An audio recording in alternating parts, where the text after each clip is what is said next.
Welkom by die F.W. de Klerk Stichting se Constitution at Work podcast. Vandag gesels ons met Christo van der Rede, die stigting se uitvoerende direkteur, oor die jongste weergawe van die 2025 begroting wat gister deur Finansiesminister Enoch Godwana aan die parlement voorgelê is. Die begroting het reeds heelwat reaksie uitgelok. Christo, wat is die F.W. de Klerk Stichting se algemene indruk van hierdie derde hersiene begroting wat minister Godwana voorgelê het? Dit is belangrik dat hierdie begroting nou finaliteit bereik, want ons is al reeds diep in die nuwe finansiële jaar. Aan die ander woorde, die staatsdepartemente wag op hulle toekennings en daarom is dit belangrik dat daar nou konsensus bereik is in terme van hierdie begroting. Wat ons moet verstaan is, staatsbegroting werk maar soos 'n huishoudelike begroting. Jy het 'n inkomste kant en 'n uitgawe kant. En dit is maar waarmee die tesourier tot op hede geworstel het. Dit is om seker te maak dat hierdie kwessie rondom inkomste strome aangespreek word om ons uitgawes te dek. Nou een van ons groot uitdagings is maar die gebreke in terme van die inkomste strome en daarom dan die besluit vroeër die jaar om BTW te verhoog. Gelukkig gebeur dit nou nie, maar as jy die begroting gaan analiseer, dan sal jy uitvind hulle het maar net ander maniere gevind om meer inkomste na die begroting te herlei. So die probleem is dat die land se fiskale posisie nie volhoubaar is nie en dat die begroting nie die onderliggende strukturele probleme aanspreek nie. Christo, wat is van die grootste rooi vlae wat die stigting in hierdie derde begroting gesien het?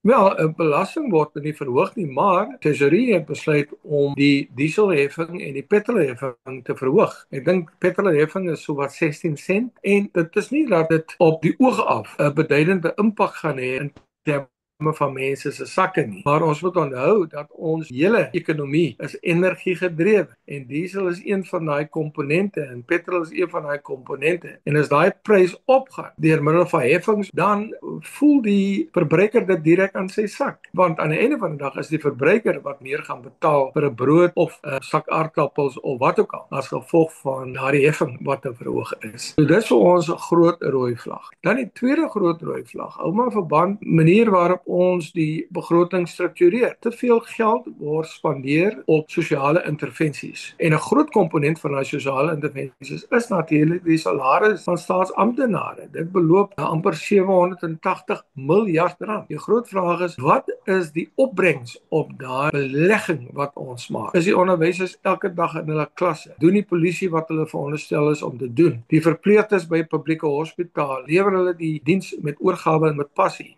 soos daarvan hulle verwag word. En dan 'n groot deel van die begroting word ook gewy aan munisipaliteite. En die groot vraag is, word daai geld reg spandeer op munisipale vlak? So dit is een ding om geld toe te ken. Dit is 'n ander ding om daai geld aan te wend tot voordeel van die burgers en tot voordeel van die land. Christo, jy het nou gepraat oor onder andere sosiale intervensies. Wat is die stigting se siening oor die behoud van die maatskaplike toelaag en is die stigting bekommerd hieroor op enige manier? Wel, die stigting is baie duidelik in hulle standpunt dat ons moet wegdoen met basiese inkomste toelaag. Ons moet eerder praat van basiese werkskepingstoelaag. En dit is vir my verblydend dat die minister het gister begin bewys daarna dat hierdie toelaag nie net bloot uitgedeel word nie, maar die toelaag moet gebruik word deur mense om werk te gaan soek byvoorbeeld. En ek is van mening dat in plaas dat ons praat van 'n basic income grant, moet ons begin praat van 'n basic employment grant. Dat mense minstens iets gaan doen. Jy weet, of 'n opleidingskursus bywoon of wat ook al. Maar ons kan nie voortgaan op die trant om 'n nasie van afhanklikes en verbruikers te skep nie. Ons moet 'n nasie skep van onafhanklike produseerders. Met ander woorde, mense wat aktief deelneem aan die ekonomie. Ons spandeer daar reeds meer as 400 miljard rand net aan basiese inkomste toelaas, maar die helfte minder aan ekonomiese intervensies. En dit vir my is 'n groot bron van kommer. Christo, die begroting bevat ook 'n triljoen rand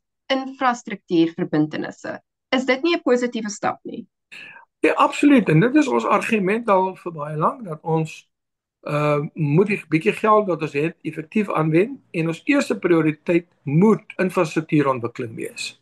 Dit is deur middel van infrastruktuurontwikkeling dat werkskeping teweeggebring word. So ons moet seker maak, as jy gaan kyk na wat China vermag het oor tyd in terme van die skep van 'n Chinese fabriek, amper 'n wêreldfabriek. Hulle het eers 'n paaie gebou, hulle het meer paaie gebou as al die westerse lande saam die afgelope 10 jaar. Hulle hawens is ongelooflik spoorlyne en Mm. spoorweë infrastruktuur en dan daarmee saam nuwe stede, nuwe behuisingsprojekte geloods en so het hulle baie Chinese uit armoede uit opgehef. In Suid-Afrika het ons nie eens 'n behoorlike verstedelingsstrategie nie, want mense beweeg van die platteland na die stede toe en na dorpe toe. En hierdie mense plaas druk op jou waterbronne, op jou behuisingsbronne, op allerlei ander bronne. Maar jy moet 'n strategie hê om die goed te antisipeer. Jy moet dit beplan en seker maak dat jy aan die einde van die dag nie jouself in 'n situasie beland waar jy nie in die behoeftes van die mense kan voorsien nie. Christo, wat stel die stigting voor om Suid-Afrika se fiskale krisis, en dit is 'n fiskale krisis wanneer daar te veel uitgawes en te min inkomste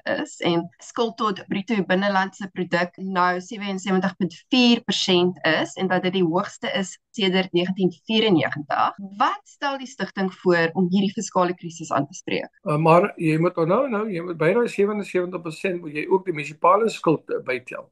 Jy moet ook jou staatsondernemings se skuld bytel. Dan kom jy by 'n syfer van amper 95% uit. En dit vir my is die groter uitdaging. Ons munisipaliteite kreun onder skuld. Die munisipaliteit, die Eskoms van die wêreld, sonder hulle het soveel skuld. Ons stede, groot metros het verskriklik baie skuld en natuurlik sit jy by die staatsskuld. So ons is op die randjie van 'n fiskale ineenstorting en die situasie gaan net omgedraai word as ons ekonomie groei. Ons groeikoers is onder 1%. Ons groeikoers moet minstens 3 tot 4% wees. Ons moet die faktore wat ekonomiese groei belemmer, wat investering belemmer, moet ons begin aanspreek.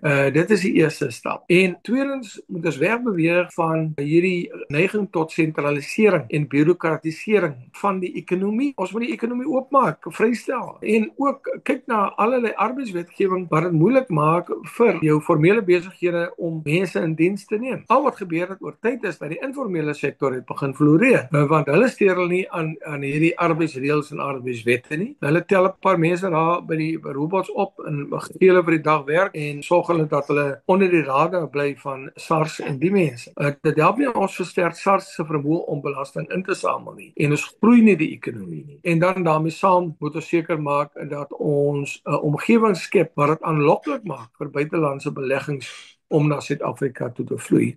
'n Bureaukratiese rompslomp bly een van ons groot uitdagings en dan daarmee saam moet ons ook die misdaadprobleem aanspreek. Ons kan nie 'n situasie hê waar die konstruksiemafia en allerlei ander mafias besig is om die land se ekonomie lam te lê nie. Dit is duidelik dat daar groot uitdagings voor lê, maar ook geleenthede mits daar politieke wil en samewerking is. Is daar enigiets wat jy aan ons kykers wil sê voor ons afsluit? Ja, ek dink dat almal moet net moet hou en dis belangrik dat almal druk moet uitoefen deur een van ons grootste nalatenskappe. Dit is die reg om te gaan stem. Maak seker dat jy vir politieke partye stem waar die bereidwilligheid het en die kennis het om hierdie ekonomiese uitdagings aan te spreek. Ons kan nie jaar na jaar in die donker te rondtas om 'n begroting te maak werk nie. Ons moet die fundamentele uitdagings wat die begrotingsproses onder lê moet ons begin aanspreek.